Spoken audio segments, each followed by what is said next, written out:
नमस्कार मु प्रशांत खसला आपण मन देखुछन्ते एनटीवी।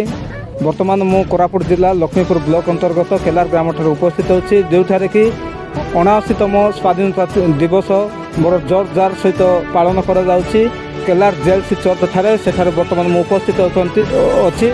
वर्तमान आम सीधा सड़क सेठारे आम मानक चर्च रो पेरिस पास्टर अजय कुमार दुखी पुणी चर्च कमिटीर सभापति गण अच्छा सीधा सड़क आज 79तम स्वाधीनता दिवस उपलक्षे आज कुप्रकार से माने अनुभव कर कुप्रकार फिल कर विषय सीधा सड़क आम पचारि बुझा। आज्ञा आज 79तम स्वाधीनता दिवस ए विषय आप कौन माने अनुभव करते संख्यक लोक सहित आज पताका उत्तोलन करते ए विषय आप कौन कह सर्वप्रथमे प्रभु धन्यवाद हो सुंदर प्रकाश देले सुंदर दिन देले 79तम स्वाधीनता दिवस पालन करने निमंते प्रभु साहाय्य कर लगी आम प्रभु को अशेष धन्यवाद ज्ञापन करूँ। मो ना है रेवरेंट अजय कुमार दुखी केलार पेरिस जीपी केलार गोटे विषय कहवा इच्छा करे समाज को गोटे वार्ता देवा इच्छा करे आम पराधीन थिलु ए स्वाधीनता प्राप्त होइछु। आम जगत मध्य बसवास करूँ आम समस्ते जाति वर्ण निर्विशेष आम समस्ते एकारक प्रेमर सहित शांति आनंद प्रीति सहित आम कौन करवा आम समस्ते सहभागिता ही आम कौन आम परिचालित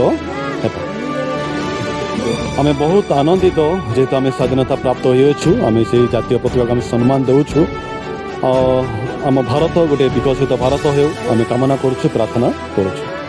केलार जेएलसी चर्च रो रेवरेंट अजय कुमार दुखी पास्टर आज्ञा आम मन मध्य थे कहते कि विकसित भारत हो आम तिरंगा पताका सम्मान देउछु आउ बड़ उत्साहित सहित अच्छा कि एत संख्यक लोक भारत स्वाधीन उपस्थित ही आज झेंडा उत्तोलन करते। बर्तमान आम मान मध्य अच्छा चर्च सेक्रेटरी महोदय सहित सीधा सड़क आम प्रतिज्ञा नेबा।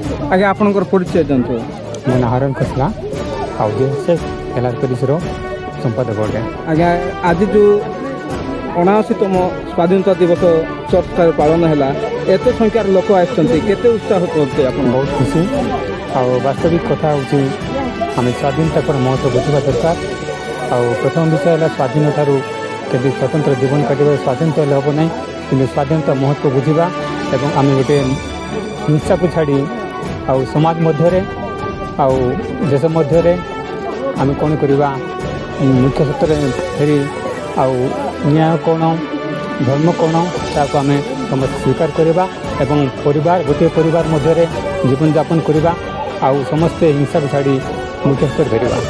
अच्छा आज्ञा आज जिते जन उपस्थित अच्छा केलार चर्च मंडली पुणी उपस्थित आम केलार ग्राम स्कूल छात्र छात्री मैंने पुणी अंचल आसवा प्रत्येक लोक उपस्थित से आप कौन वार्ता देवा चाहते? आम समस्ते गोटे परिवार अच्छु जेकोसी धर्मावलम्बी हो कि जेकोसी जाति हो आम समस्ते गोटे परिवार मध्य समस्त आम समस्त मध्य भाईचारा संपर्क स्थापन करवा। बहुत बहुत धन्यवाद। आपण मान देखुले केलार जेएलसी चर्च सेक्रेटरी महोदय कहते कि अहिंसा को छाड़ी जो महापुरुष माने आमको जो आमको शिखाई से अनुसार आम समस्ते जाति धर्म निर्विशेष आम समस्ते एक ही स्वाधीनता जो स्वाधीन अनुसार आम चलवा कथा से अनुसार चलवा को पुणी जेते जन आम उपस्थित थे अंचल पुणी ए स्कूल छात्र छात्री माने पुणी चर्च जेते सदस्य माने से यही वार्ता देते कि जाति धर्म वर्म सब छाड़ी निर्विशेष भारत पाई एक ही आम जो स्वाधीन अनुसार समस्ते एक ही चलवा